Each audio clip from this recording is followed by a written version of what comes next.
Okay, people. So today I am joined by Brendan Goshay. I think that's it. Is that right? Yeah, Brendan Goshay.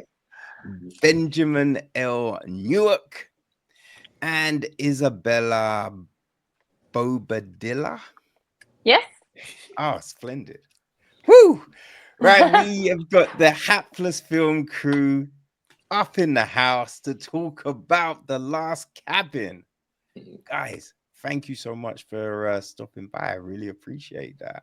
How Happy to you be all doing? here. Yep. Tremendous, tremendous, man. Like, yeah, this is a fun one, right? I enjoyed The Last Cabin. Like, how did you all get involved with the project? So, Brendan, let's start with you. Okay. Start with me. All right. I got involved with the project.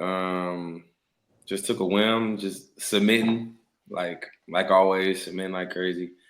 Saw the opportunity to be a part of a horror film. You know, I'm always trying to work on my range, try to step outside the box of what I'm doing, and saw it on Backstage, Hmm. and then got the audition, and then got the ball rolling from there. Yeah, pretty simple. Uh-huh. Benjamin, what about yourself? Well, for me, this was my third film with DBS Films and working with Brendan. And this was a little different for me because the first two we did were Forest of Death, where I played a character named Roger, and then A Cold Grave, where I played the same character in kind of a multiverse way. So the same character, two different versions. For this one, this was a character that Brendan and I would just kind of mess around with. Um, just what would be a fun character to play at some point. And when it came up for The Last Cabin, like he always does, I had to audition for it. Now, it was an audition where he gave me a lot of notes of what he wanted to see. And that was kind of build upon Ari Gold from Entourage. So that Ah, was the starting point. We both knew the guy.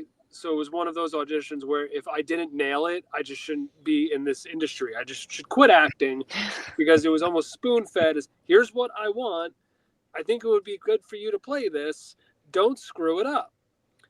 And I didn't screw it up. I also said I would dye my hair blonde for it. So there may have been a part of him that just said, I just want to see him dye his hair blonde. And that was really where it came from was let's go do this character, which, was a little tricky for me. And I don't really get nervous, but there was a moment there where I said, oh, wow, I've worked with these people for a lot now on two films, but they've only seen me play one character. mm. And I think this was kind of written for me to not screw up. Oh no, I think I'm going to screw this up. So it was very different going into a film with that approach. Right. And what about you, Isabel? Backstage is a great website where like actors that are starting can find a lot of work without agents. So I'm on there every week searching for anything, and this was just one of those auditions I sent out. And I really gravitate towards a lot of dark material, so I had a lot of fun doing this audition. I actually was not supposed to be the lead. I was supposed to be the character in the first scene, which is Ah, just a Amanda. couple minutes. Yes, I was Oh, supposed to be that character, and about a week before shooting, their lead pulled out, and then I get a frantic call in the middle of the night from production. Are you free in a week? Can you be 8 days overnight shoot? And I was like, maybe. Of course, but I was trying to play it cool, and I came in and learned as we were shooting, so received the full script a week before, um but that is how I got involved. Yeah. rah. Okay. That was That's a little that was different. such a happy accident to happen too. Right. Oh, It's Mm. amazing nope. how often that happens where it's, hey, someone dropped out. Can you do this? I sure can. And then it just ends up taking everything from what you thought you had to, oh, I didn't see this. This is way better than we thought we were getting. Yes, I didn't have any time to overthink it. So Yeah. it was pure instinct because I was sleep deprived and I didn't know my lines. So I was just But what was that? Because that's the thing. Is, as Benjamin said, like the amount of times we've heard this kind of story, right? Like Michael J. Fox wasn't meant to be Marty McFly, right? Viggo Mortensen wasn't meant to be Aragon, right? And you think to yourself, I don't know what those films would be like without those characters, like without those actors playing those characters, right? But what's it like for an actor? You know what I mean? Like you in your head, you're playing one role, and you like, there may be a little bit of disappointment thinking, I was hoping to be able to stretch myself a little bit more. And then suddenly out the blue, boom, you get offered a much bigger role, much bigger part, right? The light is on you. So what are those emotions like? I was definitely trying to keep my ego at bay because I was hurt, as an actor. Like I wish I was the first pick, but the fact that he extended, because I think I was within the last three that were for the lead role, and they gave it to someone else. But he was like, I still want to work with you, so it's okay. Happy to be there, happy to be on set, no complaints. And so it felt great because I knew that they still thought I was capable of doing it. But then I was like, I'm number two. But then I'm like, who cares? Who cares? Yeah. Literally, who cares? A job is a job, and it's an opportunity to do what you do. And I just stopped overthinking it, and they booked my flight, and I was there like 5 days later. So weird emotions, but I try not to take anything too personal. And this is my first feature that is out. Like this is the most I've ever been on camera, I think. So yeah. Just to piggyback on what she's saying, to add to that question, there's like this weird little, like when it's like a switch of roles. For some reason, that happened to me. It didn't happen on like the week before, like getting the main role, but it happened like in the audition where it was like I prepped to read for one person, and then events happened, and it was just like read for this person, and I had no idea what that character looked like. Right. For some reason, and it worked for Isabella, and the character, that sense of urgency to be able to try to get the job done. That's all we were trying to do in the movie, was try to like get the job done. Yeah. So like it kind of like every time some situations happen like that, it kind of works for the character of the emotion or the intentions that you have in some type of way. Yeah, That's no, very definitely. true. I never thought about that.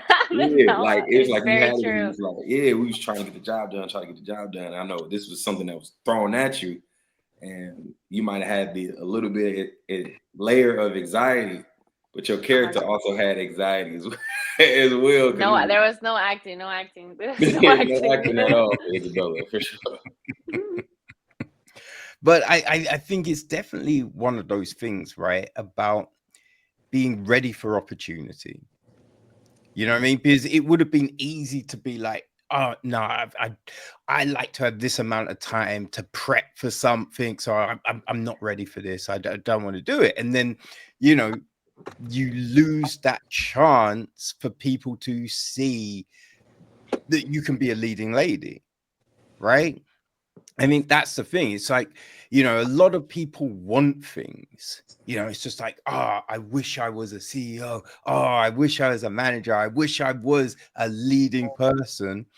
But then when someone's like, oh, do you want this? They're like, oh, yeah, I'm not wearing my favorite shirt, so I can't do the, you know what I mean? Like there's all these things where like, but I thought you wanted this thing so much and you're not ready. Like, you know what I mean? So Yeah. there's something about being ready, you know what I mean? And even though it might seem daunting at the time, that you seized it and you killed it, right? So, you know what I mean? Like you did your thing.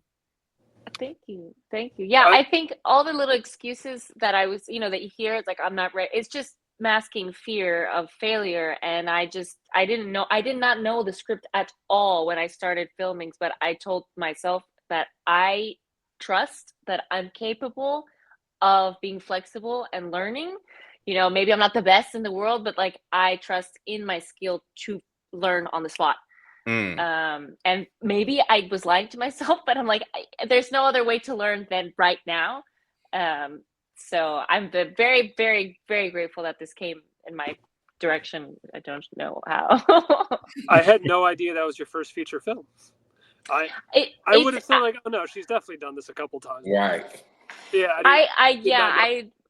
I've done one that took years to make, so it was like very sporadic filmmaking here and there. This was the most intense filming I've ever done. That I felt the other job I did, I had too much time to overthink my choices and what I was wearing, and I was like a little crazy. But this was pure instinct, and I think the lack of sleep helped a little bit. I was losing my mind. Yeah. Well, as Brendan said, right, it's like the anxiety of coming into something is the character. Yeah. You know what I mean? Like you guys have that conversation at the beginning of the film. It's just like, I didn't work 3 jobs to, you know what I mean? Like, so that's the thing. You're new. You've got this opportunity to, do a location, and you're trying to show and prove, right? So it fits to like everything that kind of happened to you in getting this fits into what Hope is going through, and I think when you're watching because I think sometimes you're watching a horror film and people do crazy things and you're like, why the fuck would you do that? Like, you know what I mean? It's just like, what if someone turns a paper around and goes, oh no, I'm not signing that, this is a handshake, you're just like, wait, who in their right mind is then following that motherfucker anywhere? But when you think about this and you think about why would the character do this thing, and Hope would do it because she's trying to impress Kevin, right? This is a big break, so that's, so everything makes sense, which is great. Yeah, this realization is coming to me right now. It makes me feel better about my performance. I'm like, of course, I thought this through. That's one of the things that I've come to learn that I love working with Brendan is he gives talent so much freedom to either run and play and thrive, or sometimes hang themselves. But it's one of those things that he does where he really focuses on making sure you're comfortable. You feel comfortable and you feel safe in the playground they let you create in. And he's very much of, hey, here's our prep, here's the character, bring it to life, and I'm going to say action and turn on a camera, and then it's all on you. And that's really where he gives you that time to either shine or, oh my God, he made a terrible mistake. And if you notice, everyone that he works with is very, very similar on set. He spends a lot of time not just casting for only talent, but also, will they work together? Are they going to gel together? Are they going to mesh? He's very good at pairing up people with their chemistry. So things like, you don't even know what you're doing in a scene fully as an actor all the time. Sometimes you're just doing what you think you do, and then you see it through the edit and then the music. And like, oh wow, I'm pretty good in this. Thanks for that ADR, that great lighting, and that excellent shot. That's what he was doing. Outstanding. So I could see how.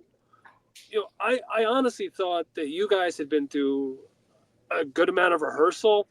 Like, I knew that, the lead dropped out, but I was like, whatever, 8 days, that's plenty of time for a DBS film. Because full disclosure, I read the script on the drive up once, and that was it. I don't think they would like it if I read the script too thoroughly and actually went there knowing exactly what I'm going to do.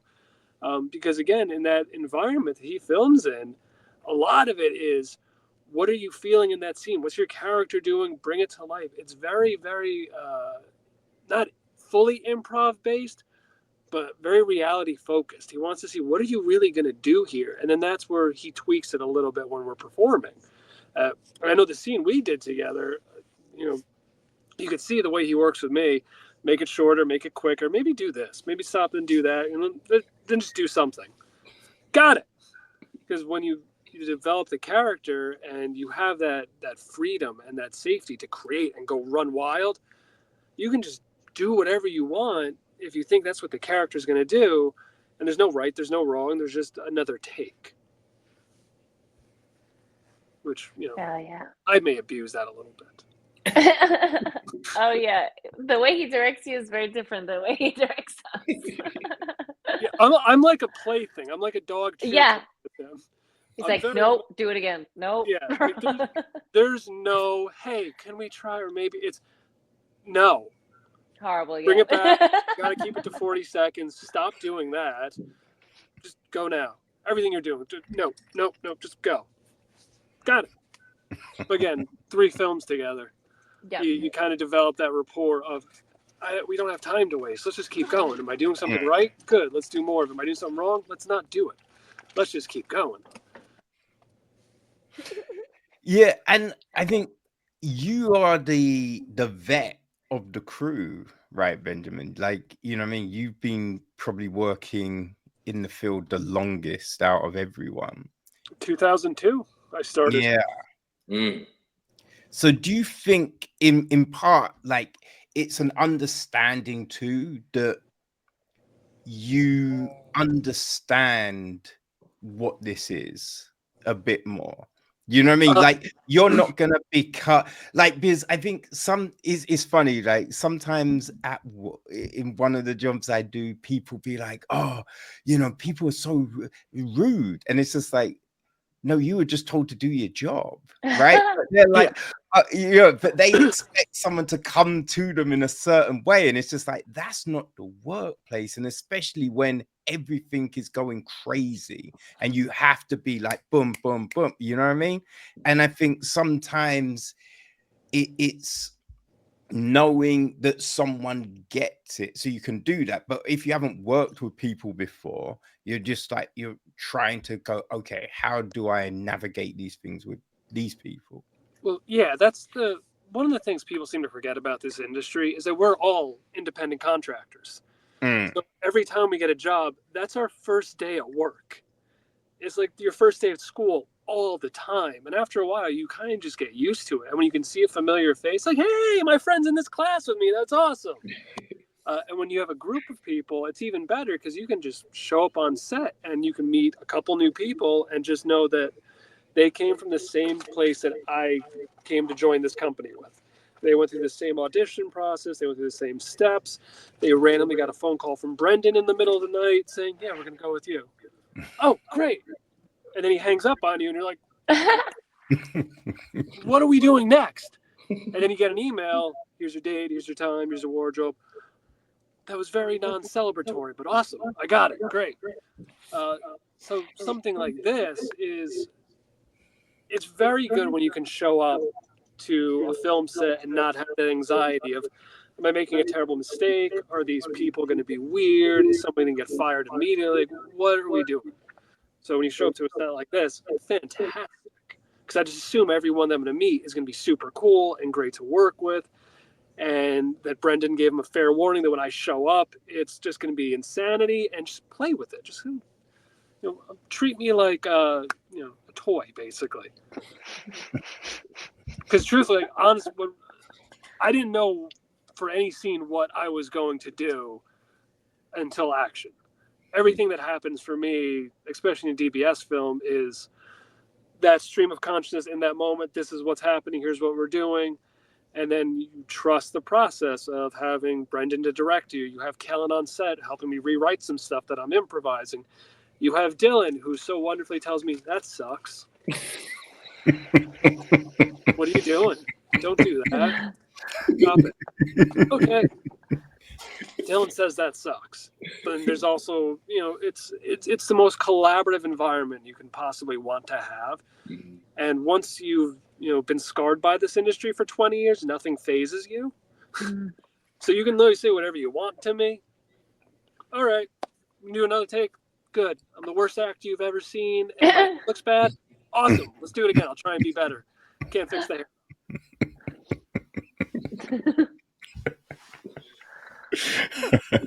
Like, with, playing off of that, right? Do you? Okay, so when you're doing a scene, and would you want someone to be like, "Yo, that was terrible. We know you can do better." Yes. Because, like, the end of the day, when this goes on the big screen, the small screen, wherever, you don't want people watching it and going, I mean, this was really good, but Benjamin was shit. Right? So it's just kind of like you'd rather be told in the moment, so then you can, you know what I mean, up your game and, give a better performance. So then when it does air, everyone's just like, yo, that was great. So two things with that. One, my honest logic is never that. It's always, if the director's happy or the producer or whoever's paying me is happy, I'm happy because I feel like I did my job. If they're happy with my work, that's all. The one giving me the check, which it is way more personal when the guy paying you is, it's Brendan, because it's his whole company. It's coming directly out of his wallet. It means a lot more. So if he's happy, I'm happy. I did a good job. But when the reviews come out, the worst ones are always my absolute favorite. Those are the ones that I screenshot and I send to my friends. I was like, this guy said I sound like Foghorn Leghorn. This guy said I'm the worst actor he's ever seen. And that's not true, because on Letterboxd, I can see the movies he's seen. There's way worse actors than he's seen. I'm not even like, buddy, if you think I'm the worst, something's wrong with you. You're not a real critic. I'm at least mid. So I think you start to appreciate it at times where, one, if anyone watches your art, anyone is going to sit down and watch something you're in, awesome, man. Thank you so much for at least spending the time to hate this film. Or thank you so much for at least putting it on in the background while you did laundry or something else. And you looked over and said, oh, this sucks. And it's still on. Fold another shirt. This part's not bad. Oh, nope, it's bad again. Like, just thank you for having it on. Whether you love it, hate it, whatever, it doesn't bother me, because everyone's entitled to their own opinion. That's the great thing about any form of art, especially this medium, is we can all watch the same thing and get a totally different perspective. For example, if you go read the reviews for Cold Grave, you would think that I'm either going to win an Oscar or should be publicly shunned and have stones thrown at me because I'm just so terrible at this. But on set, just if someone says I'm doing a bad job or I'm terrible, help me get better. Yeah. Like, if that's terrible, and he did that in this film. I was trying something in one scene, just to open the scene and say something, and I did it 2 times before I said, it's awful, don't do that. Stop it. And I said, can I do this? He goes, anything, just don't do that. Great. I won't talk about the high ceiling anymore, although I was really fascinated by how high the ceilings were in this place. It was the biggest ceiling I've ever seen for no reason. It didn't serve a purpose. It was just a giant ceiling. I was obsessing over it, and it bled into the character, and that was one of those times. He goes, stop. But I didn't want to. I really wanted to talk about that ceiling. But then I think he told me one time I was getting too mean. I think that was the other note I got while we were filming it. Yeah, I think there was 3 big notes. 1, stop drinking everyone's alcohol. Because in the opening scene, my character walks in, does a lap around the kitchen, and Dylan, who is again will never get the credit he's deserved on any of these films, but said, hey, you should go in the fridge and grab a beer. Great, let's do this scene 16 times. And we did. And every time I went, I grabbed a new one, I cracked it, I drank it, and I did my lap around before they said, stop drinking. Is it not working? No, that's just for the after party. You're ruining it. Okay, maybe I'll just grab some milk. The other one was the high ceilings, and then I think I was being too mean in character, not mean. I would never. Yeah. But I think he's good. Wow, too aggressive. So I had to scale it back. But again, that's the joy of working in this kind of independent film. Is, it's a pretty large budget, but everything feels very small when you work with Brendan, because he shrinks it in so it becomes very personal. And he has that ability to help you get from point A to point B and make a nice thread with it, especially when, you just show up. We met for 2 minutes. I'm going to go insult somebody. I'm going to dismiss her. And the entire time I have to deal with my energy level at an 11. And their job is just to react and hopefully know their lines, because Lord knows I don't.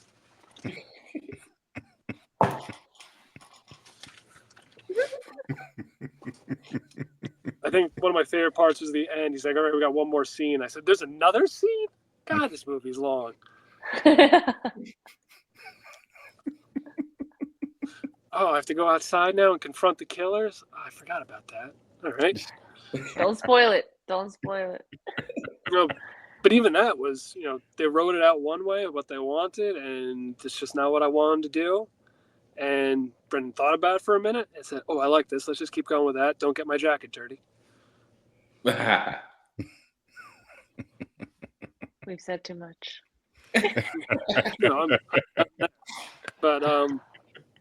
Yeah, that's one of the best parts about making movies this way, is how much freedom you guys get. And again, I had no idea that was your first feature film. I'm so blown away by knowing this now. What a debut! You should have, that's his. Yeah, this is the debut. Yeah. Kind of not fair to debut in a good one, because you should have to debut in something that's terribly unwatchable. You got to earn that street cred of I have a resume of bad films before I have plenty of bad short films that I think compiled together equal one bad feature. So that's fair. But none of them have ever been watched by an audience or has any reviews or anything. So this is very new. The concept of being perceived. I've been auditioning so long that I forget there's a portion of the job where someone will watch it and have an opinion. Mm-hmm. I'm like, oh God, I haven't thought about this. Don't worry, I will screenshot you every bad review of you. You'll find it funny. Yeah. So I'll just make a million fake accounts. Be like, movie was awesome. Actress was great. Loved her choices. Oh dear. What is that aspect like for you, right? The critique, you know what I mean? Because I think when watching films it's always an interesting one, right? Because it's kind of mood dependent, and sometimes you're just having a terrible day. So you might watch something, right? Let's say a comedy, and it's funny, but you're just feeling so, down that you're not laughing, but it's funny, right? But then if anyone's in the room, they're gonna think, oh, the film wasn't funny. They weren't laughing, right? Or you might think something is rubbish, but then you watch it another day and you're like, oh, that was actually great.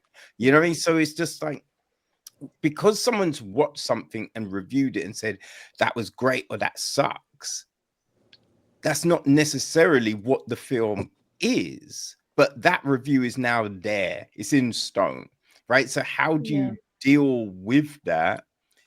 You know what I mean? Knowing that you did your best on set. Yeah. Brendan, I'd like to hear your opinion, because I know you were in a major film recently. Well,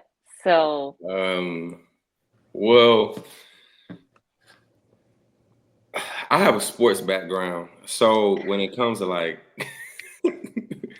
people, the audience or the crowd or anybody having opinions on the game, the only person I ever cared about the opinion of was the coach. So just to piggyback on what Ben was saying, as long as on set they love it, and I feel like I let everything go. I feel like everybody has their own perspective, and a lot of people go into a lot of films and watching stuff and forgetting some things are meant just for entertainment. Everything isn't meant to be this grand story with twists and turns and betrayal and all this stuff. It's just sometimes it's just meant to get a laugh, maybe get a cry. Just be okay, that was a good story. You fall in love with the character or not. I don't know. For the most part, I just try to let it go. I know I caught myself one time because I usually don't try to get wrapped up into those things. But my sister was just like, have you watched the reviews of your movie yet? And I was just like, nah, I didn't even know they was making that. And she has she went to her YouTube history and she's been watching other people react to movies I've been in. And I'm like, why are you doing this? She's like, oh, let's just watch it. So then you watch one person and they're like, oh my God, it was amazing. It was a great movie. It touched my heart. Da da da da. And the next one goes, this is stupid. Why do they have a 30-year-old man playing a teenager? That doesn't make any sense. Like, it's just like everybody's like looking at like the small stuff, and then you got other people caring about the grand scheme. So it's just like, once I saw that, I was just like, yeah, I'm gonna have to do what Ben did and just like look at the bad ones only. It's and don't so even much worry fun. about It's so much more fun. Because one of them was funny because he was dying laughing at the concept that it was a 30-year-old man supposed to be playing a teenager. And I'm like, bro, we're acting. Like, what do you want us to do? Like, Euphoria doesn't. yeah, like what? Like, we got casted and we're acting. We're not just gonna not do it just because, but it is what it is. Everybody has their own mindset. Just like you said, Kevin, when they're going into films, going to watch films, their mood might not be for. And the dude who did the review didn't know the film he was reviewing was a faith-based film. So he didn't even know it was a Christian film until like later on into the trailer. And he was just like, oh, that's okay. Now I get it. Like now I get it. So it's like, I don't know. I just take a lot of it, grain of salt, and just let them. I applaud people for even taking the time out to watch it, and especially the films that I've been getting the most reviews and the most feedback on. You can't get that refund, so you paid to watch it. So I don't know. Yeah, it's kind of too late to kind of, but yeah. I take it all. I take it all in, and I think it doesn't necessarily make me better or worse as an actor, but it's like in the back of my head, like, okay, maybe just sharpen up. Not like take it like too detailed or what they might say, but if they say something specifically about that, you take heed to it. You can't just take all the good stuff. So, if they say anything bad, just be like, okay, well, I know what my approach may be. Maybe I just need to be better prepared or wherever it is. But I don't know. It's all fun to me. I just care about the art. I care about the whole process. So I love that process. I think ultimately the thing you always have to remember is that there's no bigger critic than the person performing. And that's why I know I take a lot of the reviews, especially the bad ones, because one, they're usually the funniest. And the good ones, most of us look at and go, oh, thanks. Yeah. Right. I'm the greatest actor of all time. You're stupid. No. Right. Stupid review. This is the greatest movie of all time. No, it's not. Your opinion means nothing. This guy's ugly. See, this guy gets it. He called me ugly. He knows. Because it doesn't really matter what anybody else says. When we're doing it, we'll see it. And, there's performances I've given where people are like, wow, it was really good. I went, really? They thought that was good, huh? I didn't really like that. And then there's times where you look at someone and go, oh my God, people are going to watch this. That's not going to go well. And people love it. You know what? All I can do is just do my best with this character, do my work, do my process, go through it, take the feedback, bring it all together. And here we go. There you go, world. Give me some input. Yeah. Hopefully it's funny. Right. That's why sometimes I won't even look at the feedback. I mean the playback. Like if we filming, I will not go watch myself after we just did the scene. I know a lot of people, like some actors, they like to be like, oh, like let me see it. Maybe they're looking at different things like angles or whatever. Me, I stay clear because I'm like, I already know I'm gonna start being like, why do I keep blinking? Why am I blinking so much? Like, what am I doing? Like it be all that type of stuff. So I just be like, I'll stay clear of it and I'll let Brendan come to me and just be like, hey, If we got to do it again, we got to do it again. But if you love it, then we moving on. Sometimes I'll care more about how my cast member will feel. Like, did you feel something? Like, how did that, like, you know what I'm saying? Like, how did that feel? Like, was that cool? Did I give you something? Because I'm of service. As an actor, I'm of service. So I kind of felt like you were going to kick my ass at least twice. Twice, I was like, I think I'm touching a nerve here. But yeah, I want to give something. I just, you know what I'm saying? We have certain dynamics. Like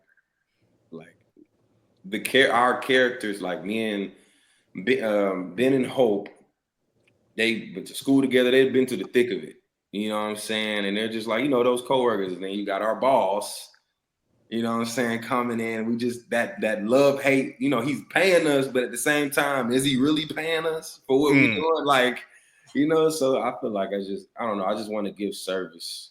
By the way, at this point, I do want to say it's definitely weird that the director, Brendan, cast an actor named Brendan and named that character Ben, and then cast Ben to go opposite Ben.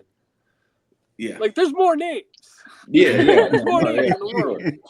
For sure. No That's exactly. When I saw that, I was like, oh, his name is Brendan too. Like, I was like, oh, that's cool. Like, yeah. So I just mind games. Between three playing people, mind two games. names. Yeah, it's all the mind games, man. It's a multiverse. It's that multiverse stuff. Like, are you guys fans of horror? Oh yeah. Yeah. My mom didn't watch scary movies growing up. She's terrified of scary movies. So in our household, we didn't really watch horror films. But my cousins, on the other hand, Jesus Christ. The first movie I ever watched was Nightmare on Elm Street. The first one? The first scary movie I ever How old were you? Nightmare on Elm Street. I was like 9. That's a good age. I was like 9. But I mean, for someone who had never seen the scariest thing I had seen to that date was Blade. And my mom barely wanted to. Yeah. There's a big difference between that and Blade. It's like, I'm a 9-year-old kid, and you're telling me that if I go to sleep, someone's gonna come in my dreams. Like, that's not the first thing you want to look like. You gotta ease me in, Chucky or something. Like, I don't know. Like, Chucky. What the fuck's wrong with you, man? You gotta leave me in with a killer toy. Right? But I played sports, so it wasn't like no dolls was nothing that was in the house. So I would have been cool with that. Like, I ain't got no beef with I don't got no beef with the toys. You know what I'm saying? If anything, a football might come after me, you know what I'm saying, before a doll would. So I don't know, man. I didn't like that. I didn't like that at all. But it was good being in it to be able to see the process of it all. It was really dope. I think Nightmare on Elm Street was the second horror film I saw. Well, when I say the second I saw, because the first was American. Was it American Werewolf? Yeah, American Werewolf in London. But I didn't watch it.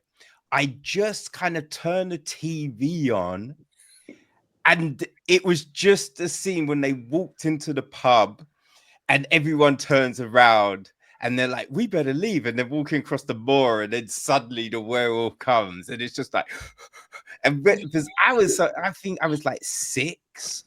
And I'm just like, and you're so like, I need to turn the TV off, but I can't move. Fuck. Right. So there was that. But I managed to get away. So I didn't watch the rest of it. I was like, I'm out.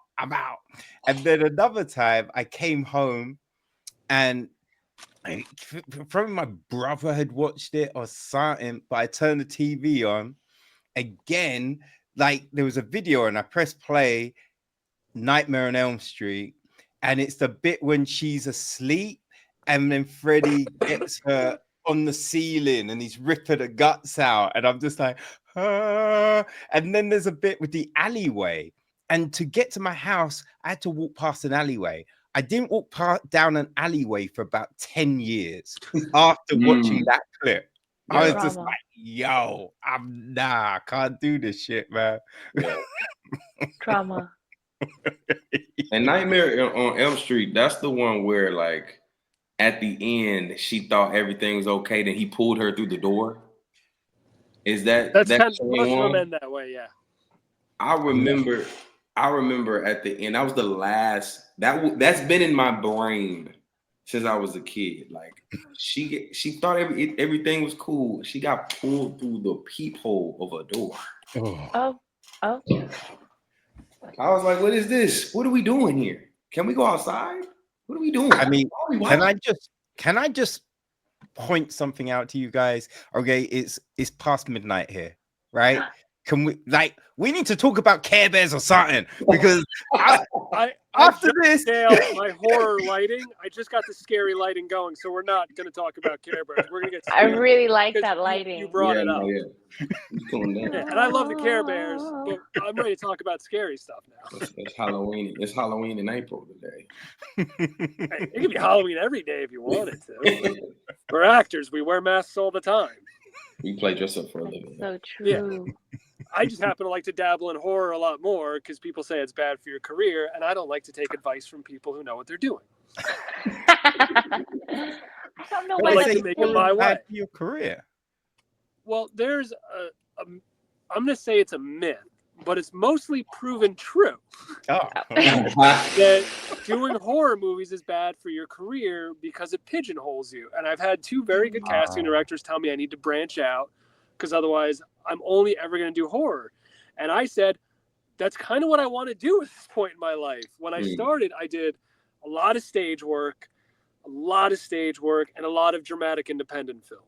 And people used to think I was going to be a really good romantic leading man, that I could do hard drama. And none of those movies ever went anywhere. Nobody liked them. And then I took about a decade off from the industry and I came back in horror. And suddenly a lot of people watch my movies now.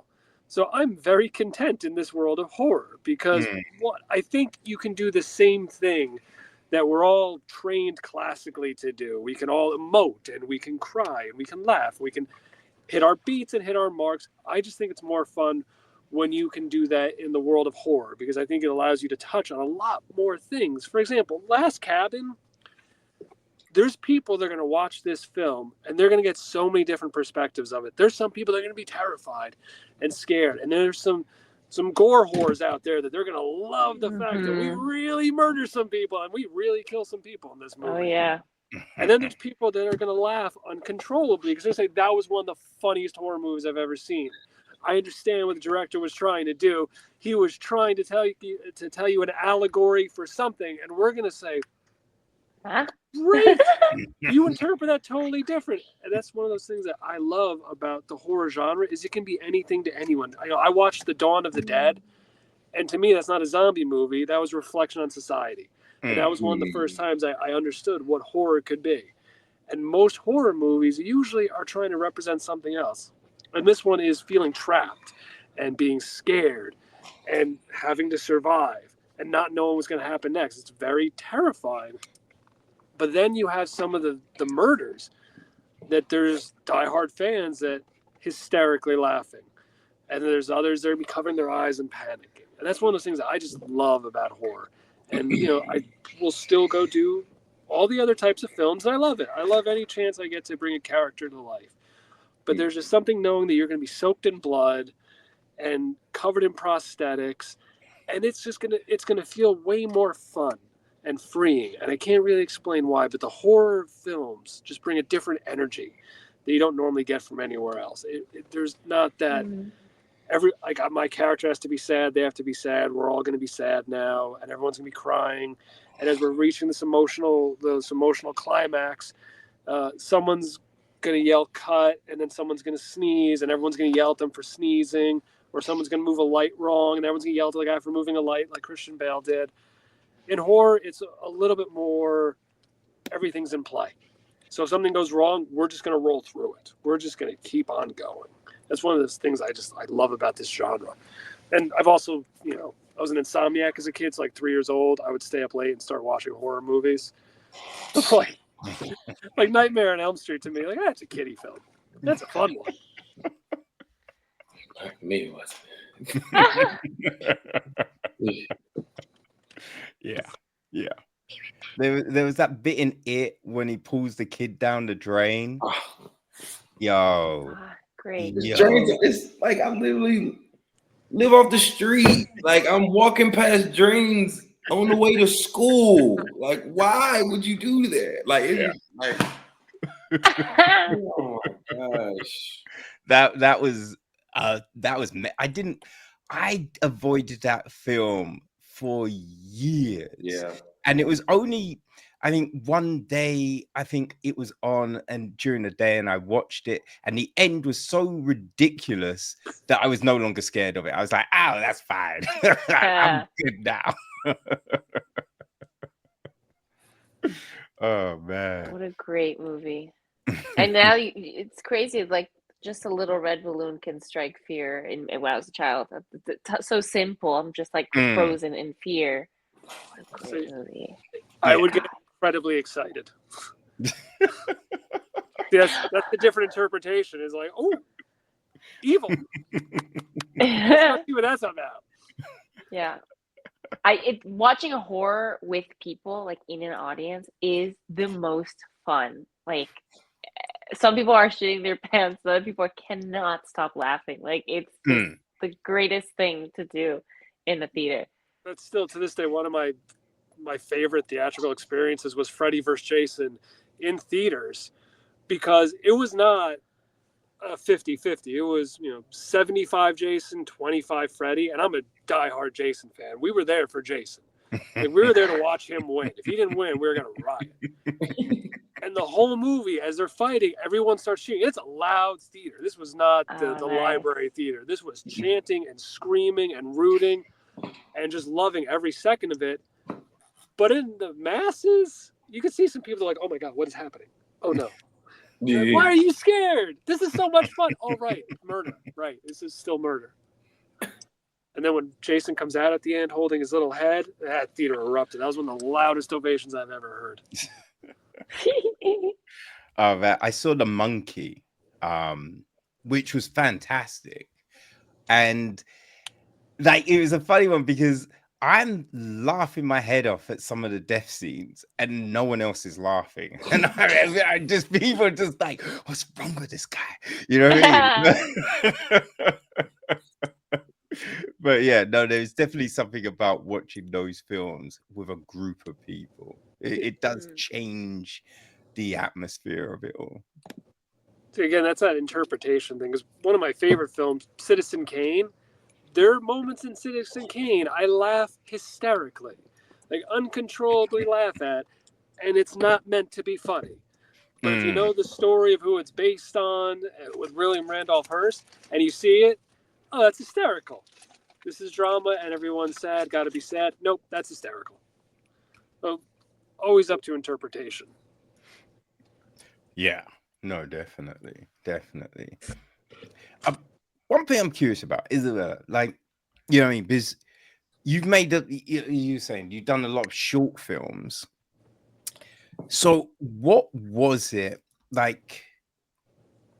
Now you know, The Last Cabin, now you're front and center.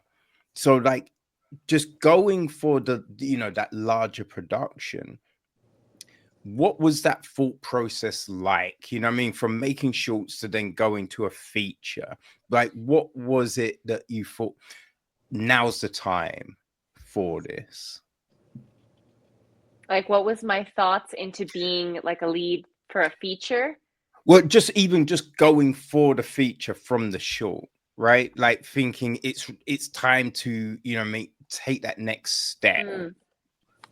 Yeah, I feel like some of the shorts I've done are so freaky and horror as well, but then dramatic. And I feel like the shorts and the student films and everything I've been doing have been preparing me for a larger piece. And I just told myself, okay, a feature is like 3 shorts. I've done that before. I think I can do it. It's just, it's the same, but maybe just more days. And I felt sometimes in short films, there's so much more I want to say and do. And I feel like you only get such a short slice of a character. And this was really a great arc. Like I could see it. So, and the little monologue at the end I wrote it myself, and it just, it was such a great opportunity to just let my thoughts go free. And I felt like, okay, I think I'm capable of doing it. The audition itself was one of the hardest scenes of the movie. So I thought, if they like me from this, I think I can do. Did you have to audition with the final girl monologue? No, I don't want to spoil, but it was when something bad happens to you. To me. That it's the realization of, oh shit, did that just happen? Nothing bad happens to me. No, of course not. But it's a scene with Ben and I when shit hits the fan. Like, it's the pivot, and it's the realization. The lights cut off one, was that one? Right before. Okay. We see what just happened, and I'm like stricken in fear. And there's so many ways to play that scene. I mean, fear can look like so many things. You could be screaming, but in my opinion, that, you know, fight or flight, sometimes I am like so frozen that I cannot believe something just happened. So that I just went with my instinct, and I'm really glad that they liked it. And I did a callback as well. So I got to like meet and talk and chat. And after the callback, I was like, listen, whatever happens, but I think I can do this. And when they told me no, I was like, okay, it'll be another one. And they told me, never mind. I said, I can do it. I know I can. But yeah, a lot of self-trust. And sometimes I don't have the experience. Sometimes I haven't done a bunch of features. So I'm like, can I do it? No, I will not doubt. I will not doubt myself. I know I can, and I will figure it out as I'm doing it. That is the only way to learn. You know, I couldn't afford fancy film school or drama school, so it's just been learning on the job, on the spot. But I think that there's something to that, right? Because, you know, like, you know, all of these singing shows, right? Like The Voice and American Idol and just all of these different things. And it's like, there's a way they want people to sing and sound. And a lot of the times, the people that come from it, like, it'd be hard to pick them out of a lineup. You know what I mean? And when you think of people like Jack White or Frank Ocean, they wouldn't win those shows. Right? Because they're not singing in the way that they want them to sing. But those people have found a way to do it, and do it so distinctively that it's just, you're transfixed. So when you have to learn on your own, and, you know what I mean, just find that way to do something, you're not confined by other people's opinions. You know what I mean? So you're creating something brand new. You're giving someone a completely different look. You know what I mean? Because as you said, like with the fear, right? They might go, okay, so Isabel, you know, when you're doing a scene and you're scared, I want you to scream, and scream really loud, right? Throw your hands up and be like, you know, that's what they'll say. They'll be like, right, do it again, do it again, do it again. That's what you're meant to do when you're scared. But you're just like, no, because I've been scared, right? I know what it's like, so I'm going to go with this. Right. So you brought something different, and I think you don't necessarily get that if you go with this stringent framework on things. You know what I mean?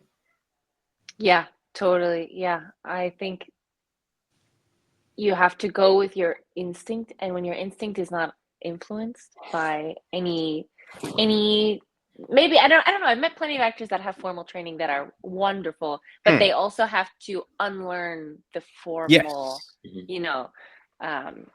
So I mean, I also learn by speaking to other actors. Every time I'm on set with a new actor, I'm like, tell me what you know. What do you do? What do you do? Like, what helps you? And I'm like studying Brendan when he's about to do something very serious, and like, what does that prep look like? And I trial error, try as I'm working.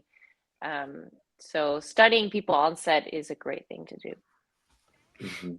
Yeah, I think it's the you know, I think learning on the job, learning as you do, is a great way. I mean, I remember getting my first managerial role, like I had no formal experience, but you know what I mean, I'd been working in comms for ages, right? So I knew I could, like, and you're watching other people do things, and you're like, I can do that.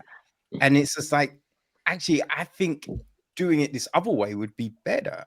And man, like this lady gave me this opportunity, and you know, now we're great friends, and it's just like she, and I saw the way like she brought in other people with no experience, but she just had this feeling that you could do the job, and then gave you the ability to do your thing.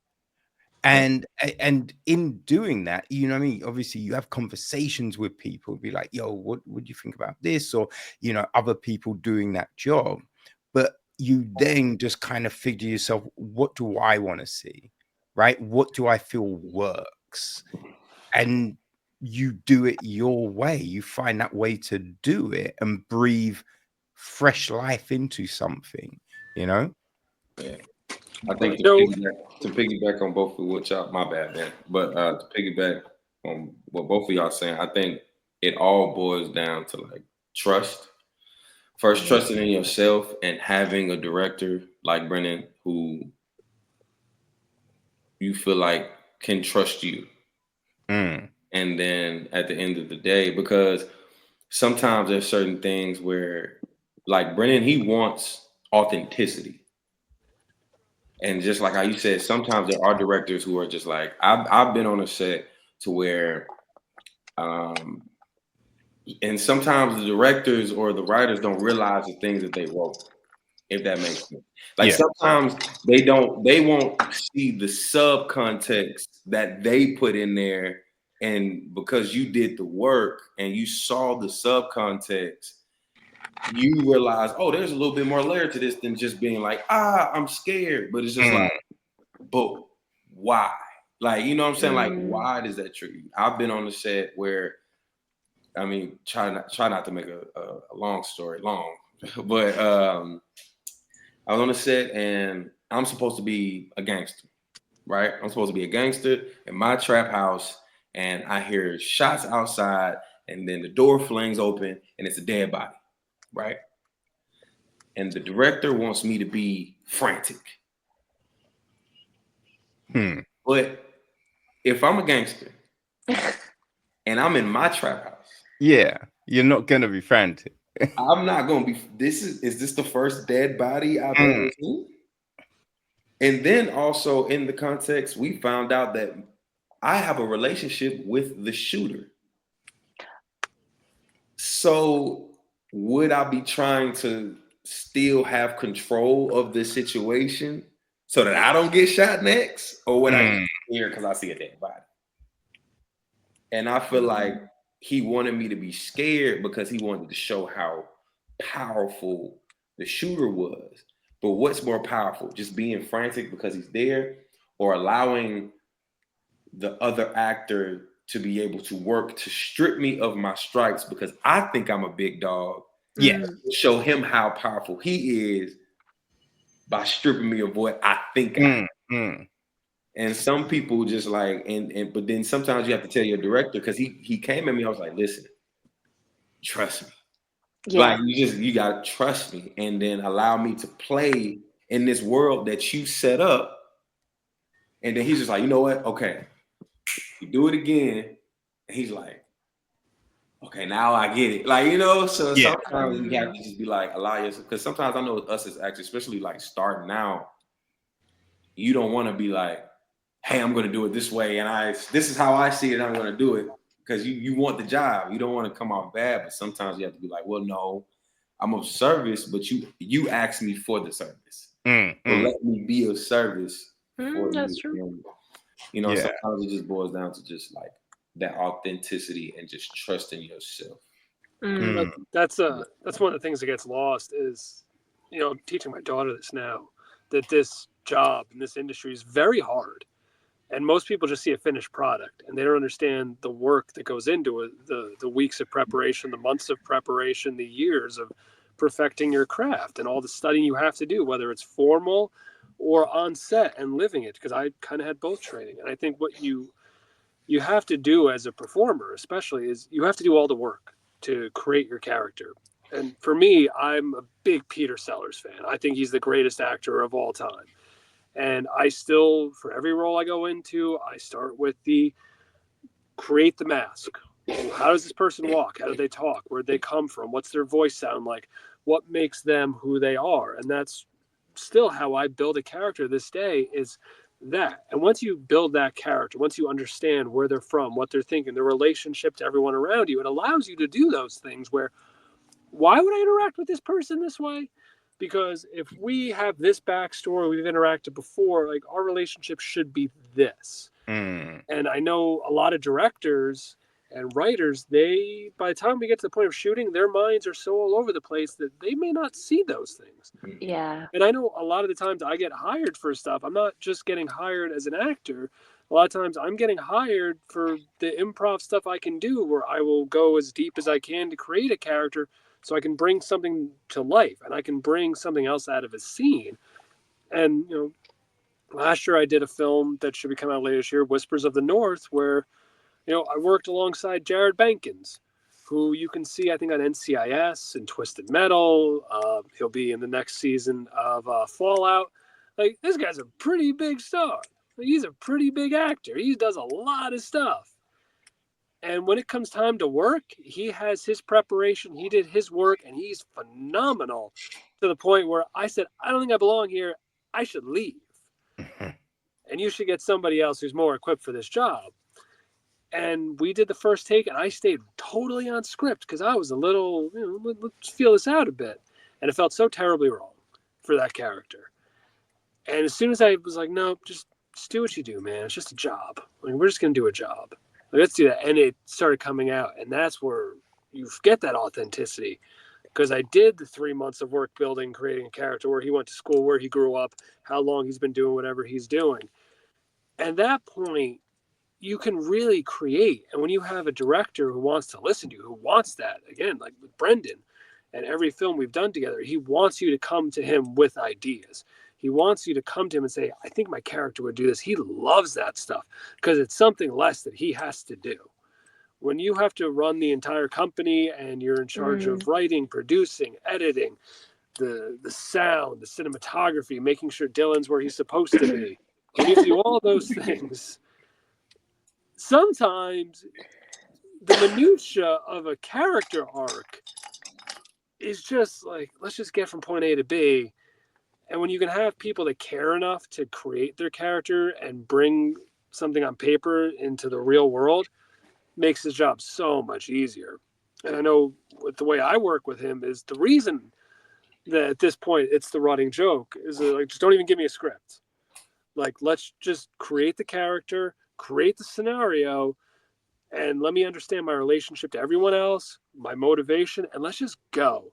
Tell me where we're at, and that's how we're going to do it. And I may have corrupted him because now I've noticed he only seems to like to bring in other actors who are going to do that amount of work, because I think he is expecting it now. If he's going to cast you for one of the major roles in this film, he wants you to do the work that you guys did, where you show up and you're like, hey, I'm Hope, and you're not Ben, but you were Ben.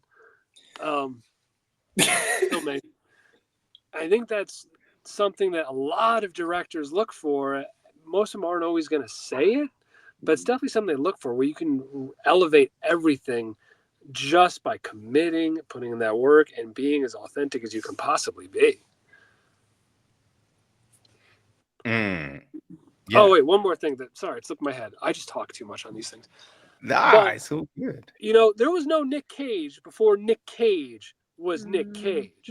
Yeah. There wasn't an actor like Paul Giamatti before Paul Giamatti. Right. Like, there's not anyone like Brendan Goshay or Isabella. I can't say your last name because there's too many B's. And there's really many B's in all of this. But you have to be true to yourself and your choices and your commitment. I know there's not many other actors who are going to do what I do, because a lot of it comes from pure insanity. And that's just kind of my style. And I came to realize that watching Kurt Russell, who's always going to kind of be Kurt Russell. And it's always great. No matter what he's doing, he's kind of Kurt Russell. And you look at some of these actors, and you're like, it's a great performance. Still Nick Cage. And then you realize that there's a lot of people that want to do that. And then they get, who's the next Tom Cruise? Who's the next this guy? Who's the next guy? And you start to get all these clones. You start to get this little style. We had it with the De Niro and Pacino. Everyone wanted to be that dramatic and intense, how you doing kind of actor. And then we had the comedies of the early 2000s. Everyone wanted to be that. But you're always going to be you. And being the first you, being the authentic you, is, I think, what breaks people through. So that was the other thing that was popping in my head before. I always have to talk about Nick Cage. It's Well, I think the big thing, right, is just like, and it's a thing I love about indie films, because there was no, Tom Cruise is Tom Cruise, right? So he had to get that break to become who he is now.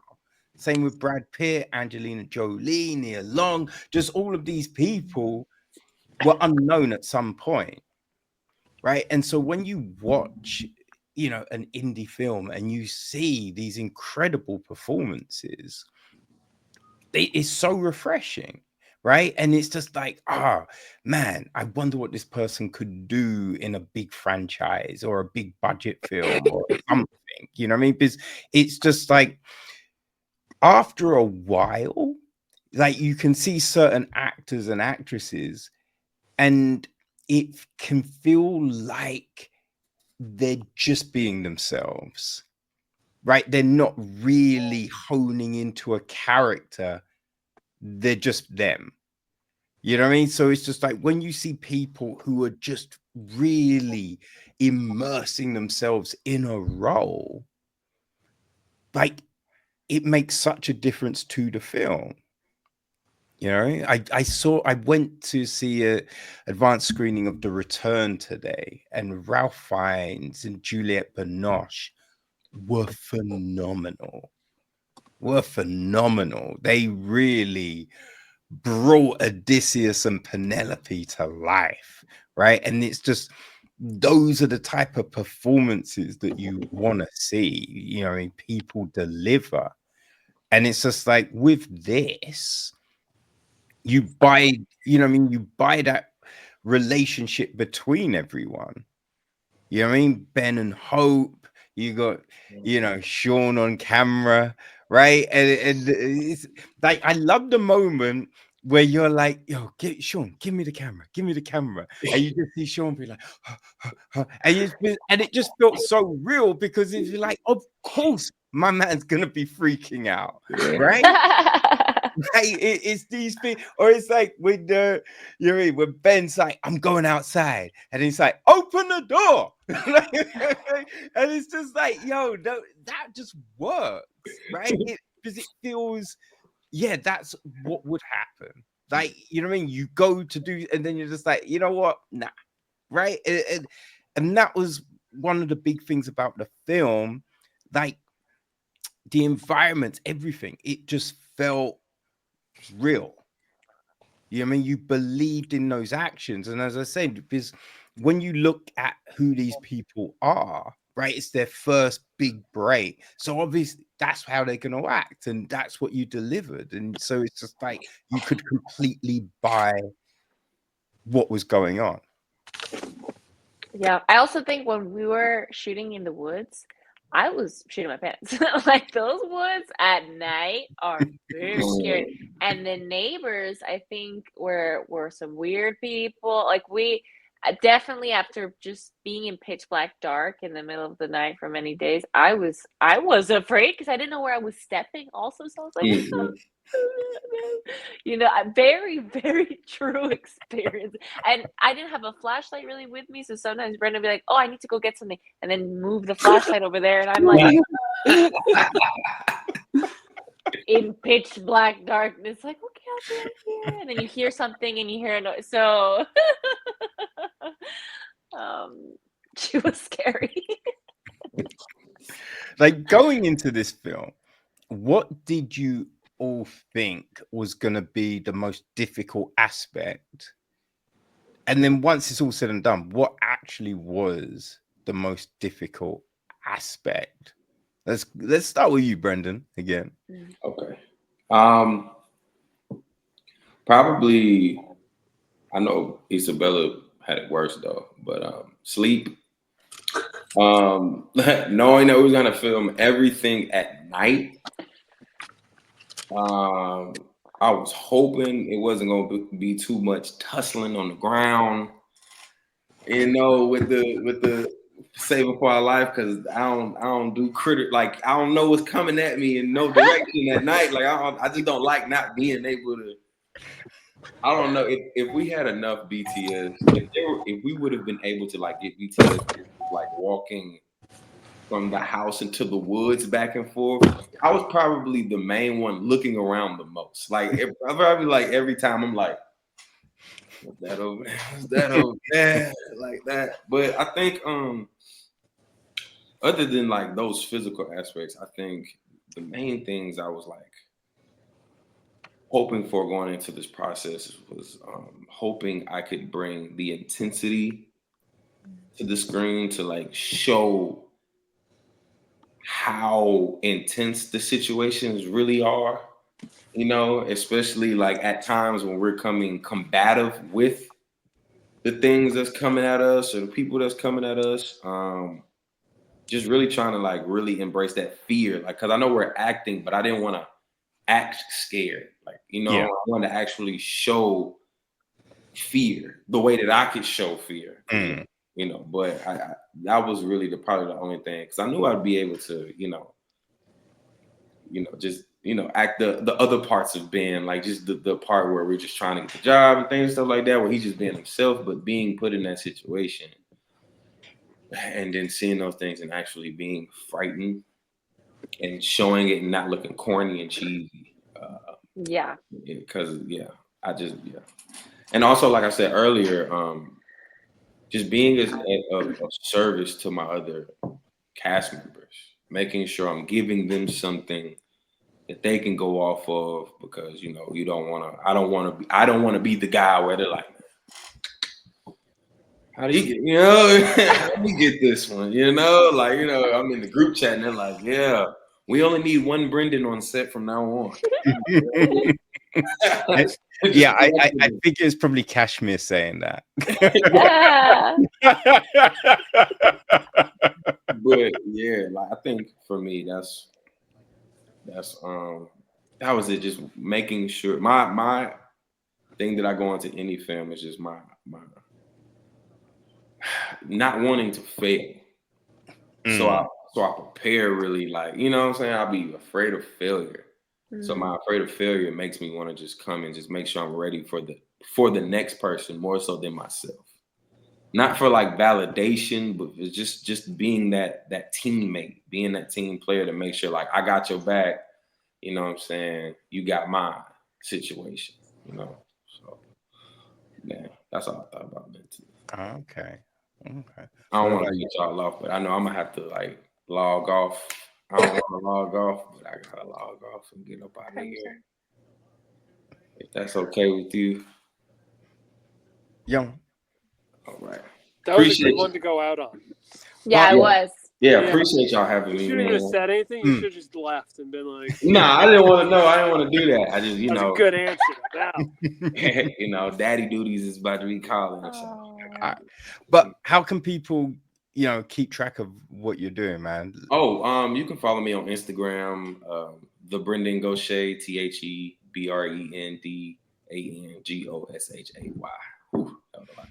But yeah, Instagram, the Brendan Goshay. For the most part, I'm usually posting the things that I have coming out next, or when they do come out. I don't do all the BTS and stuff like that. I'll be forgetting. I'll be in the mode. Just check me out. Keep supporting these two, and all of the DBS films. I appreciate Brendan and Dylan for giving me the opportunity. Appreciate you, Kevin, for even wanting to talk to us, about this. So I appreciate the platform. Thank you. Hey, man, come back next time when you got another project, man. Yeah, I will. All right, y'all. It was wonderful seeing you. Bye. All right. Take it easy.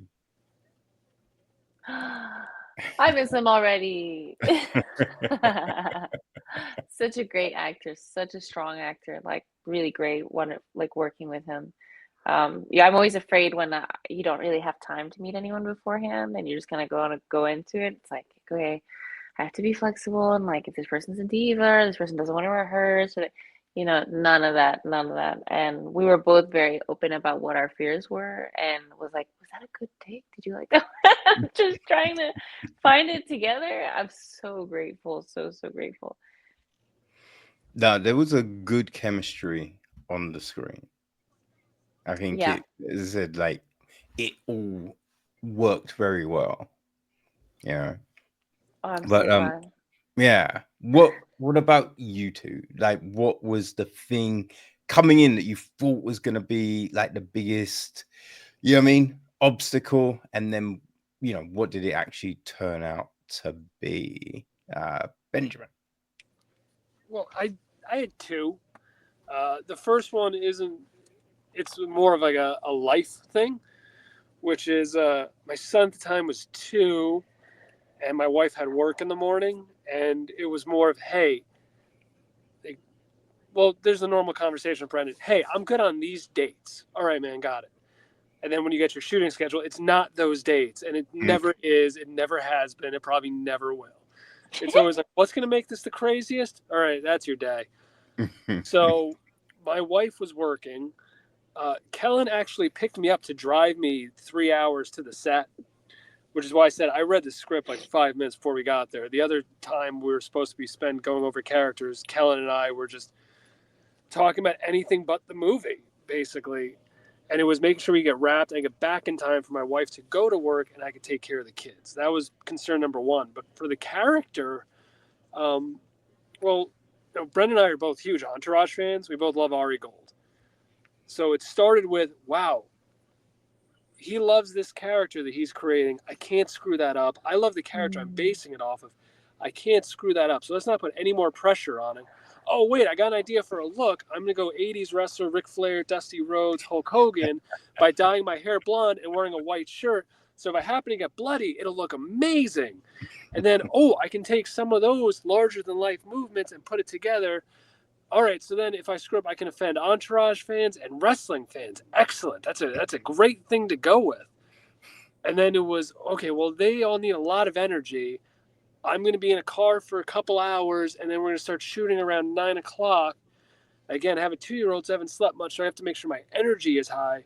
So I had to balance the correct amount of caffeine drinks. So coffee, Red Bull, Monster, Celsius, just kind of put them all together in a nice cocktail and make sure I found the right song, which I found through Buckcherry, a nice little family song they sing called Fuck It.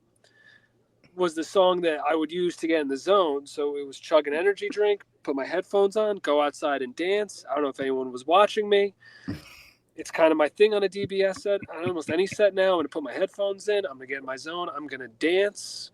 If you want to join in, go for it. At this point, I was just myself dancing in the woods, ready to go whenever they said it. And then as soon as they said it, it was chug it, go bang on that door, and let's start doing the scene. And that was my biggest concern was keeping the level of caffeine and energy without crashing at any given point, because I wanted to make sure that this character could stay at that 10 the entire time of, spinning the pen in his hand, constantly moving, fidgeting, up and intense, and the eyes are big, and I wanted to be in everyone's face. That was my biggest concern with that character, and also not letting anyone around me, because they know me for playing one character, and they like that character.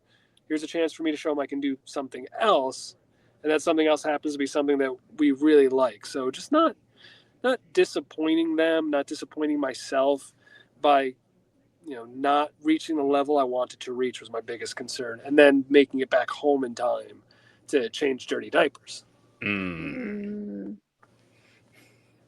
Excellent at changing dirty diapers. It's my hidden talent. I was born to change diapers. I'm sure your wife is thankful for that. Change a diaper in less than 45 seconds. It's like NASCAR.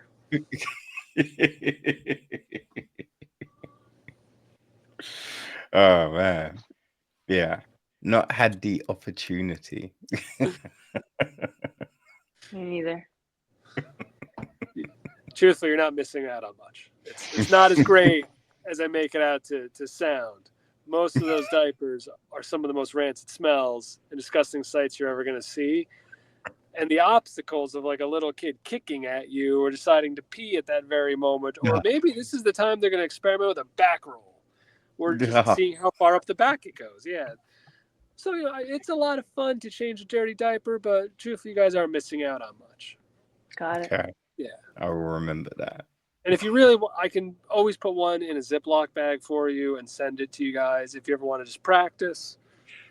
Overnight shipping. Yeah. See, I'd say do it, but with all the new tariffs, I don't think it will make it. So, yeah. So funny.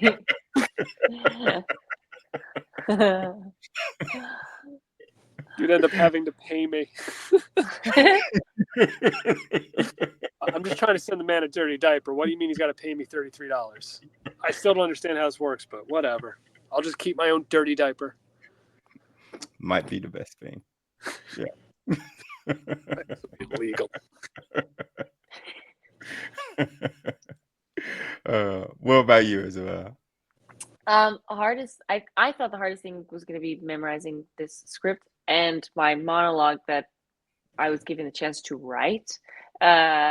Turns out, no, that actually was not, because Brendan was like, listen, both Brendans were like, we're going to find this out right now. We're just going to take it scene by scene. And I was just memorizing whatever scenes we had for the day and just take those 4 scenes, in the morning. And then we'd go that way. So it wasn't just all at once. The hard thing was actually the sleep deprivation. I would wake up in the afternoon. I'd have to memorize and eat something, and then we'd go straight into filming. And whenever we were doing a scene that I was not in, I would and then they'd be like, okay, wake up, you have a scene. And I'd have to go from sleeping to pure panic into whatever we were doing that was supposed to be scary to me. And the first few days I was trying to push past the sleep deprivation, and if I was supposed to be scared, I would like but it was feeling weird for me, where I learned kind of towards the end that if I just leaned into whatever reaction my body was eliciting in this moment, it might translate to fear, because I was losing my mind with no sleep. And I was also losing my mind on camera. So I stopped screaming as much and started making more like animal noises, I think. In this, as we're running, and the noises get very strange. And I really, really felt much better in that zone. When I watched it back, I was like, okay, I can see the sleep deprivation in my eyes. It really fed into it, which I don't know if I'm grateful for, because I'm like, I want to be able to elicit that naturally, but it helped so much. Your next, if you do another horror, you gotta not sleep. I require it to be overnight. Yes. Stick with the animal noises. That's a good tip. That was the end. The end is all just like, because oh my goodness, I can't say anything, but it gets strange. It gets really strange.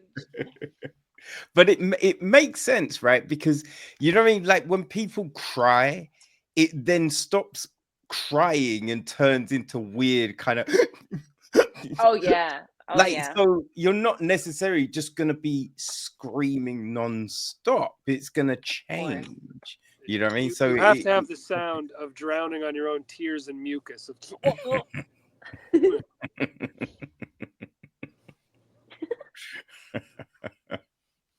Oh, dear. Have you had any screenings yet of the film? We did. It was a small one. It was a pretty small one.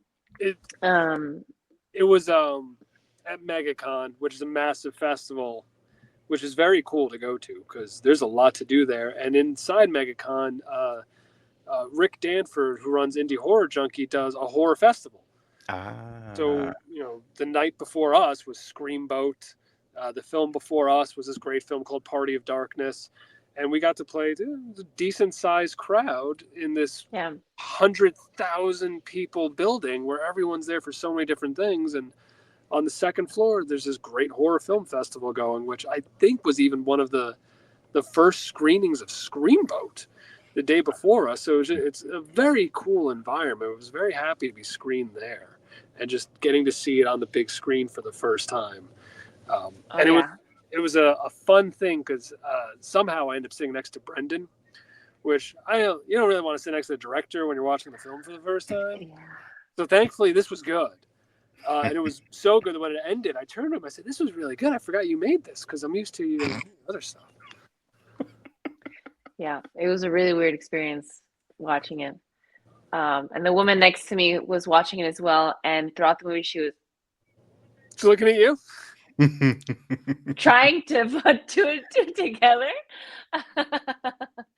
But so many different reactions. I could not stop laughing because I'm like, this is like, watching myself makes me laugh, even though I'm like, during this monologue, I'm trying my heart. I just can't stop laughing. But I'm seeing reactions from my partner who I was with, my friend, the woman next to me. They were like they were genuinely jumping from different, so I was like, it's so cool to see literal physical reactions from people. That it was a whole new experience for me, and I felt very proud of the movie. I had no idea what it was going to look like because I don't like to look at the camera too much, so I was like, whatever it is, that's how it looks like, and that's fine. But no, I would really liked it actually. Nice. Yeah, it's always a good feeling when you leave a screen and go, "That one was good. That one was good. Survived another one." Yeah, Yes. like I didn't All hate it. right. I laughed. I jumped. I was like, okay, So, yeah, that was a really cool experience. Awesome. Well, that's good. That's always good that you get to, experience it on the big screen with people around and it's all positive. That's nice. It comes out in a couple of weeks. April 20th. Yeah. Like, what's that feeling like? You know what I mean? Like, just to build up to the, the launch. I don't know. Like, it feels like the little premiere we had felt more exciting because it was a tangible thing. Now I feel like because it's off on its own, I'm like, I don't know who has access to this. It feels like, I don't know. So I'm not thinking about it honestly all that much. I don't know where it's gonna be. I think the day before, the day of, I'll put something like, whoever wants to see it, you can see it here. And then just run away. Yeah, at this point, I take it more of this is still part of the job from the moment you're hired till the moment it's released on like the 19th platform. It's still part of the job for me. Like, this is like meeting you. This is one of the more fun parts because you get to go meet a whole bunch of people before a film comes out. And this is where I make a lot of new friends because every time a film comes out, there's like, who am I going to talk to? All right. And then like the guys from the Nightclub was the very first podcast I ever did to promote a film years ago. I talk to those guys almost every day. And we just met because they liked my character in a film. And now it's like DBS culture. You got to go do the Nightclub before a film comes out. So this to me is it's work up until that date. And then after that date, you take a couple days off.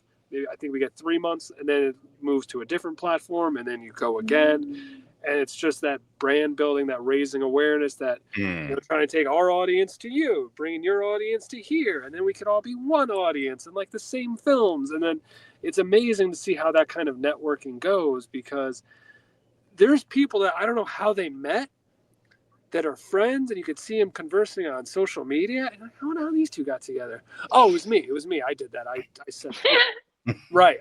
I'm the link. It was me. So yeah, for me, it's exciting because I like that I get to share this with everybody. I think it's a really cool film. So I'm excited for my friends to watch it. I'm excited for the several members of my family that will watch it because most of them, when you've been doing it this long, it's like, oh, another one? Oh. Like they don't care. No. But for some of my friends, it's still exciting. And just to watch the reactions come in. And then to go back and forth with Brendan to see like, hey, have we officially made more money than Snow White yet? It's been out for 6 hours. We did. We made more money than Snow White in 6 hours. All right, we're in the green.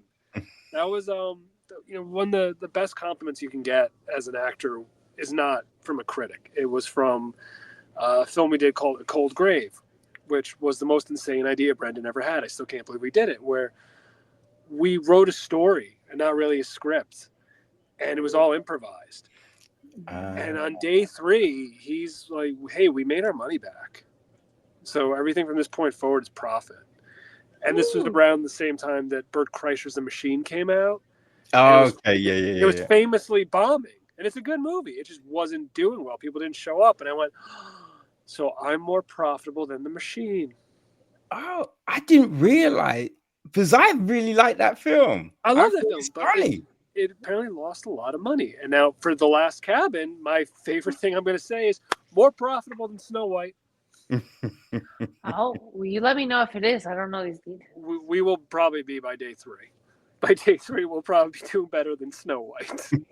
They're losing $100 million. All we need to do is make $1, and we've done a better job. Yeah. It's a weird way to look at it, but technically we've outgrossed some of these major Hollywood films. Okay. Hey. Well, they lose so much money sometimes with the marketing. Yeah. Which is always much. a nutty thing when you look at what they spend on that, and then you look at what they actually did with that money. Right? It's all well and good spending the money if you're doing it well. But when you think about, like, wait, what did they do with that? It's bonkers. It's like, you guys spent $100 million on marketing? Where? On what? Like, you could have just spent $20 and got a TikTok. Would have done better. Yes, it's kind of bizarre. It's kind of bizarre. Do you guys have your next roles lined up? I'm doing a play. My first play ever. A lot of firsts. I'm doing my first play at the end of this month called Catholic All Girls School at Villain Theater in Miami. But film, I have done a few chemistry reads and plenty of callbacks, but things are kind of like, we're in pre-production. Pre-production's on pause. Everything's just kind of like up in the air. I don't know. So I try not to. Same way I got this one is the same way I've been moving, just submitting, auditioning, because it's great practice, even if I don't get the job. But once people see, The Last Cabin, I hope so. Yeah, I definitely have been like wanting to do more narrative work through agencies. All this stuff has been through, just myself. And a lot of them are like, well, what have you been in? And I'm like, just give me a couple weeks. Just give me a couple weeks. I'll prove to you. So this, I'm hoping, will truly help me, or just get more eyes like in my direction and see if anyone wants to work together.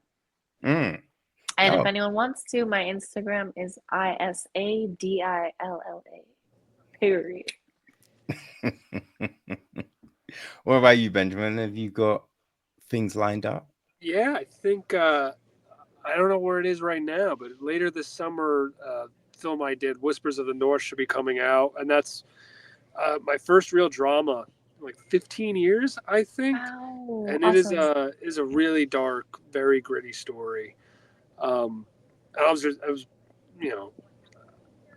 I think that was probably the role that it feels like you were preparing your whole life to play. So I'm very excited for that one to come out later this year. Hopefully. And then later this year or beginning of next year, Echoes of Evil, which is another film I did with DBS, should be coming out. And that was Brendan's return to cinematic filmmaking. So I love it because he made me look great. Hell yeah. And, oddly enough, I was taking a hiatus from performing for a while because every role kind of just, it was that off season where like, this isn't worth my time. This isn't worth my time. This isn't worth the money.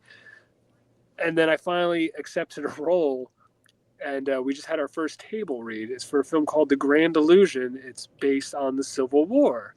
And in that film, I will be playing Abraham Lincoln. Hey, that's which awesome. Is, if you're curious what this is me testing out some facial hair.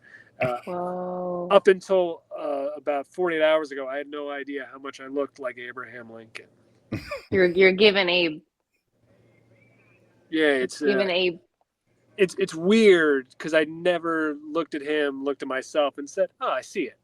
And now, after seeing a picture of one of his descendants, who looks just like me, Oh, got the facial hair a little, and knowing what they're gonna do with some of the makeup, it's like, oh, that's awesome. I'm like mini me Lincoln. And of course, they're gonna be getting me some stilts and a few apple boxes to stand on because he was a giant and I'm not. God damn. oh, that's great, man. Awesome. Like, actually, that being your first like drama, is there genres that you would like to mess in that you haven't? I've never done a comedy. I started as my first job ever in the industry was as a writer, off Broadway, off Broadway. But it was for a sketch group, and a lot of them came from Second City, UCB. They were all the Saturday Night Live type of people. So they were the ones that really trained me, and I studied collegiately. But really, what I learned was from those people because they were so new and exciting, and they were my seniors at that point in time. They taught me so much, and I learned so much through comedy. And I did all that stage work doing comedies. My first, thing that I did through school was a comedy, and then never again since 2002. I've never done anything funny since. And I think I'd be really good at comedy because I'm not very funny, but I think I could deliver things in a not funny way to the point where they would be funny. Yeah. Yeah. Like, I think I could do it. I tank every audition because, again, not being funny doesn't really work well for a comedy unless you have the right casting director who goes, oh, he's wildly not hysterical. We should use him. Okay, comedy. What about you, Isabella? I think rom-com. It sounds super cheesy, but I really love really dumb like Hallmark Lifetime movies. I really love those. And it's just, but I would want it to be purposefully bad. Okay. Yeah, I need it to be like there's one that I watched the other day. It was like my horseback riding husband or something, and I'm watching, and it's one of those movies you just turn your brain off, and it's the worst acting ever, and there's no plot. I love watching those, and I'm like, I would kill one of these, but I don't think the actors know in these action movies that it's bad. So I don't know if I would be able to, like, I don't know. There's too many layers, but I would love to make something like that that's like purposefully cheesy and hard to watch. I don't know if that would be successful, but I would enjoy doing it a lot. I have wondered about that, right? Because, a lot of times those things get sent through and you watch them and you're just like, who greenlit this? Yeah. What I mean, there was it wasn't a rom-com, but it was a weird film.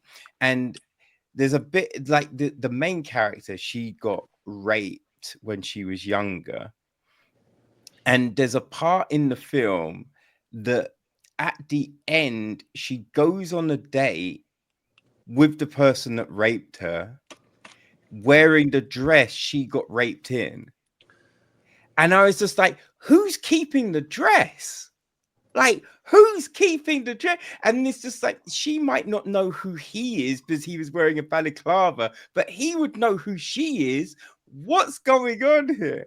And and I'm thinking, how did this get made? Like, didn't they, when making it, didn't they think, yeah, this makes no sense? Right. So I've always been curious about certain films. Like, did they know this was bonkers and made no sense when they were making it? I don't know. I don't. I think if you're self-aware, it becomes like a comedy. But if you're so self-aware, it's so like the actors have to really commit to trying their best to make it that it's so bad. When you're in on it, sometimes it's like, it's a weird line. But God, some people just have a lot of money and they greenlit some weird movies. But anyway, I do have to hop off because it's about to be 9 over here. But Is there anything I should add before I leave? Like any information I should share? All right. So yeah, let's draw. I didn't even realize that was the time. All right. So guys, it's been tremendous. Thank you so much for your time. And yeah, just let everyone know how they can keep track of everything that you are doing. Oh, I just Google my name, pick a social, follow me. Simple man. You don't have to explain this to people. I don't need to give my name out. If you're interested, look me up. You'll find me. Yeah. That's how it is. Just Google me. It's not like my last name is Bobalina or Bonilla or Baba Lama Della Baba. Is it Bobadilla. That's the name of the tea. Bobadilla. See? Boba tea. That's how you remember me. You can find me on Instagram, ISADILLA. That's it. I'm constantly auditioning all over the country, so maybe you'll see me somewhere eventually.